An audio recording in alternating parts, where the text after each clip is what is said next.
बिस्मिल्लाहिर्रहमानिर्रहीम। अस्सलाम वालेकुम व्यूअर्स, उम्मीद है आप सब लोग खैरियत से होंगे। तो आइए आज बीफ पुलाव बनाते हैं। व्यूअर्स, मेरे चैनल को सब्सक्राइब कीजिए, बराबर में लगे हुए बेल आइकन को प्रेस कर लीजिए ताकि मेरी हर नई आने वाली वीडियो आपको फ्री में देखने में मिले। वीडियो पसंद आए तो थम्स अप कीजिए। तो जो चीज़ें हमें चाहिए होंगी जी बीफ यखनी पुलाव बनाने के लिए, सबसे पहले हम उन सब चीज़ों को बारी बारी देख लेते हैं। 1 किलो के करीब मैंने बड़ा गोश्त, जिसे कहते हैं गाय का गोश्त या बीफ जो है गोश्त मीट, वो ले लिया। और ये हड्डी वाला गोश्त है। हड्डी के बगैर जो है ये गोश्त कभी भी इस्तेमाल ना करें पुलाव के लिए। तो हड्डी वाला 1 किलो गोश्त। उसके अलावा जो है इसमें जाएगा सब्ज़ मिर्चें हैं, मैंने इसको बारीक काट लिया है, पीस लिया है। 2 बड़े टमाटर ले लें, उसको हमने कट कर लिया।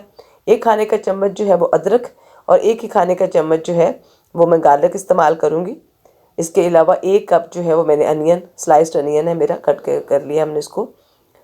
एक जो है 1 से 2 बड़ी इलायची, 2 छोटी इलायची या सब्ज़ इलायची, 1 खाने का चम्मच जो है वो सफ़ेद ज़ीरा, 1 चाय का चम्मच काली मिर्च, थोड़े से लौंग, और 1 इंच के करीब टुकड़ा जो है सिनेमन यानी दालचीनी का है। बे लीव है 1 से 2 ले लीजिए।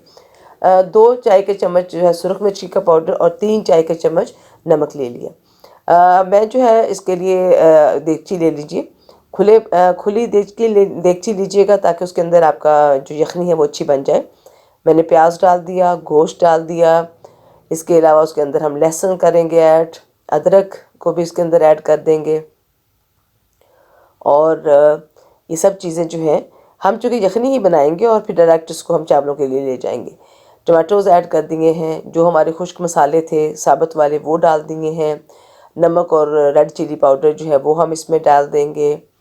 और इसके अलावा इसके अंदर जो है मैं तकरीबन 2 जग पानी के इस्तेमाल करूँगी। ठीक होगा, ये तकरीबन 3 लीटर पानी होगा। तो 1 किलो चिकन के गोश्त के लिए, सॉरी गोश्त है, हमें इसको गलाने के लिए भी थोड़ा पानी ज़्यादा चाहिए होता है। और इसके अलावा जो है यखनी भी चाहिए है। तो इसको मिक्स कर लेंगे जी अच्छे तरीके से।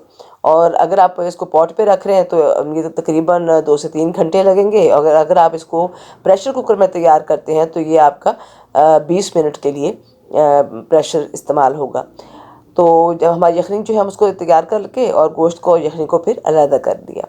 अब मैंने आधा कप तेल ले लिया दूसरी देगची में, और उसमें मैंने प्याज ले लिया है। ये तकरीबन 2 बड़े प्याज थे, उनको मैंने स्लाइसली कट कर लिया है, और उसके बाद उसको हमने ब्राउन कर लिया। अब उसके अंदर 1 चाय का चम्मच नमक, 2 खाने के चम्मच जो है वो दरफा मिर्च यानी कि जो मिर्च होती है मोटी वाली मिर्च, चिली फ्लेक्स, वो डाल दिए हैं। और उनको थोड़ा सा भुनाई की, और उसके बाद मैंने जो यखनी में से गोश्त अलग किया था उसको डाल के उसकी भुनाई शुरू कर दी है। जब वो भुन जाए यानी उसका यखनी वाला जो पानी ख़त्म हो जाए थोड़ा सा जो उसमें ऐड था, तो इसके अंदर मैंने सब्ज़ मिर्ची को ऐड कर दिया है। अभी इसकी भुनाई चलती रहेगी जब तक इसका टोटली पानी खुश्क हो जाए और इसका जो तेल है वो बाहर निकल आए। व्यूअर्स, यहाँ पर भुनाई जो होती है गोश्त की, ये बहुत अहम है। इसी के जो है बुनियाद पे आपका जो पुलाव है उसकी खुशबू और उसका जो जायका है वो बनेगा। तो अच्छी भुनाई कीजिए। सारे मसाले हमारे यखनी में पक चुके हैं, इसके अंदर अदरक लहसुन हर चीज़ पक चुकी हुई है, इसलिए हमें ज़्यादा कोई भी ऐड नहीं करनी चीज़। तो अब हमारा भुनाई हो गई, ऑयल हमारा जो था वो बाहर आ गया था, गोश्त में से अलग हो गया था। तो यहाँ पर मैं अब उसको जो यखनी है वो मैं ऐड करूँगी। अच्छा जी, चावल जो थे वो तकरीबन हमारे 1.5 किलो चावल हैं। उस चावल को मैंने कम से कम 1 से 1.5 घंटा पहले वॉश करके भिगो दिया था।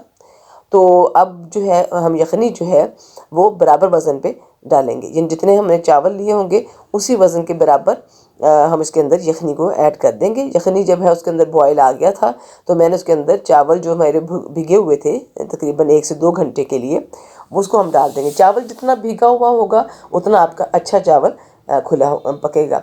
और व्यूअर्स, याद रखें हमेशा चावल के लिए डबल जो है साइज़ की देगची लें, यानी बर्तन इतना बड़ा होना चाहिए जिसमें डबल साइज़ में आपका चावल जो है वो पके। यानी हाफ़ चावल अगर आप डाल देंगे तो हाफ़ जगह उसके लिए खाली होनी चाहिए ताकि वो अच्छी तरह से पक के फूल सके।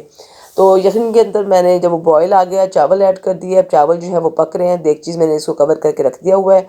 और जब उसमें कवर करने के बाद हम उसके नमक मिर्च को चेक कर लेंगे, कोई चीज़ कमी हो बेशी हो तो हम उसको देख लें।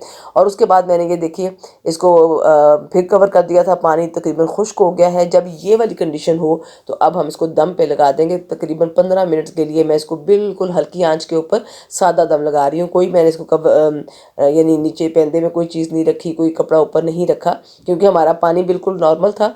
तो जब अगर पानी कम हो तो फिर हम नमी वाला कपड़ा रखते हैं, यानी चावल हमारा खड़ा है और पानी ख़त्म हो चुका तो फिर हम नमी वाले कपड़े का दम दे देते हैं। और अगर पानी थोड़ा ज़्यादा हो तो फिर हम अखबार का भी यानी पेपर का भी दम दे देंगे, तो जिससे पानी जो है वो खुश्क हो जाता है। तो ये देखिए जनाब, एक एक दाना इस पुलाव का अलग है। बहुत ही मज़े का, झटपट बनने वाला और सादा सा बीफ पुलाव है। उम्मीद है ये रेसिपी आपको अच्छी लगेगी। चटनी के साथ और सलाद के साथ इसको नोश फरमाइएगा। अपने कमेंट से आगाह कीजिएगा। नेक्स्ट रेसिपी में आपसे मुलाकात होगी। और मेरे इस चैनल को प्लीज़ सब्सक्राइब कीजिए, लाइक कीजिए और शेयर कीजिए। अपना बहुत सारा ख्याल रखिए। अल्लाह हाफिज़।